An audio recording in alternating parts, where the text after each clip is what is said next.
Olá pessoal, boa noite. Se você for ouvir esse vídeo, assistir durante o dia, bom dia ou boa tarde. É um prazer ter você aqui assistindo, para a gente ter um bate-papo. Uma vez por semana, eu gravo alguns vídeos no meu tempo e discuto alguns assuntos polêmicos, os que estão sendo debatidos nas redes sociais, na internet, Facebook, YouTube, e trago aqui para uma discussão também. E que fique à vontade para você criticar, elogiar, aquilo que você achar melhor. Bom, ontem eu fui numa reunião de uma igreja aqui de Bragança, e essas reuniões acontecem na casa.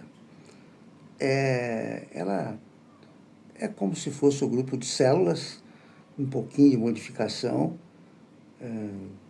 chamado G100, que é de uma comunidade. Pessoal muito amigo, gente muito boa, mas eu fui mais porque foi um convite da minha irmã e eu fiquei em débito, vontade de ir, porque é minha irmã e a gente não tem visto muito. Depois que a mãe morre, e pai, você fica mais distante e a gente não está na idade de ficar tão distante. E lá tinham pessoas encantadoras, maravilhosas. Não era um templo, era uma casa.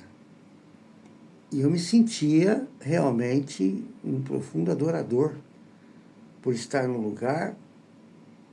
Quem estava conduzindo, meu amigo Ney, pastor, pessoa encantadora também. Eu fiquei encantado com tudo. Pessoal bom, reunião ótima, é um bate-papo. E nesse bate-papo discutia-se, meditava-se na palavra de Deus, no livro de Gálatas, no capítulo 6, que fala sobre fazer o bem. Sobre fazer o bem para todos.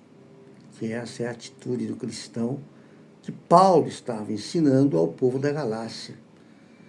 Essa era uma igreja, era uma comunidade, não tinha templo, estamos falando de igreja. Na Galácia se reunia nas casas. E Paulo estava falando de fazer o bem. Esse povo que Paulo estava cativando para o cristianismo, para ser seguidor de Cristo, não cristianismo, para seguir os ensinos de Jesus, melhor ainda. Não cristianismo, não existia não. Paulo estava dizendo sobre fazer o bem, para não cansar de fazer o bem, para olhar. Só que Paulo, eu dizia lá na reunião, que eles estavam enfrentando, como sempre enfrentou, crises, né? Logo no início dessa comunidade, dos irmãos que iam adorar, reunir para falar as coisas de Jesus, eles estavam enfrentando adversários, que eram os judeus, que na época existia e não queria que esse povo se reunisse. Afinal de contas, eles lideravam o judaísmo. Eles eram total ali, era o ativismo total. Eram os fariseus por um lado, os judeus por outro lado, e um pouquinho de saduceus que talvez restasse. E Paulo, então, enfrentava essa crise, essa dificuldade, enfrentava não é o termo certo. Ele ouvia as pessoas dizendo, Paulo, não está fácil não, viu? A gente estava mais fácil lá, na sinagoga, com os judeus, a reunião era grande, o grupo crescia, era totalidade. Nós somos judeus agora, sentimos perseguições, exatamente porque nós estamos servindo a Cristo, esse ressurreto. Aquela época era chamada seita do Nazareno. Era uma seita, porque a religião verdadeira, na época, para eles, era o judaísmo. Então, o que a gente percebe falando sobre isso? Percebe-se que nos dias de hoje parece que a coisa é mais ou menos idêntica, né? Mas a reunião desenrolou e cada um falava do seu sentimento. E era consenso entre todos que a gente precisa fazer o bem.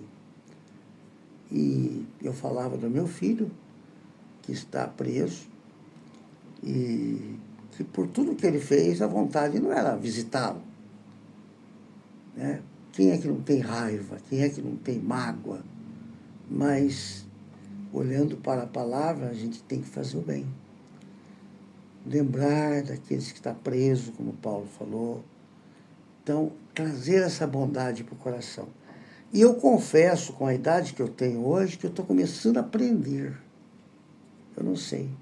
Aprender a fazer o bem, o que não é fácil. Você concorda? Fazer o bem não é brincadeira. Como dizia um amigo meu, não é brincadeira.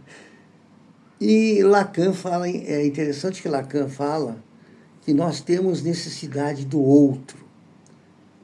Então nós nos reunimos porque nós temos necessidade do outro. Nós reunimos, nós vamos para o jantar, vamos para o churrasco, vamos para tudo, pizzaria, porque nós temos necessidade do outro. E essas congregações, essas reuniões de pequenas pessoas, existe abraço ainda, existe um contato, existe uma simpatia, não tem apatia, né? Existe um acolhimento.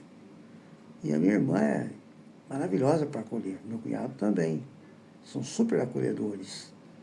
E é óbvio que você sai de uma reunião dessa e fala, poxa vida, senti bem.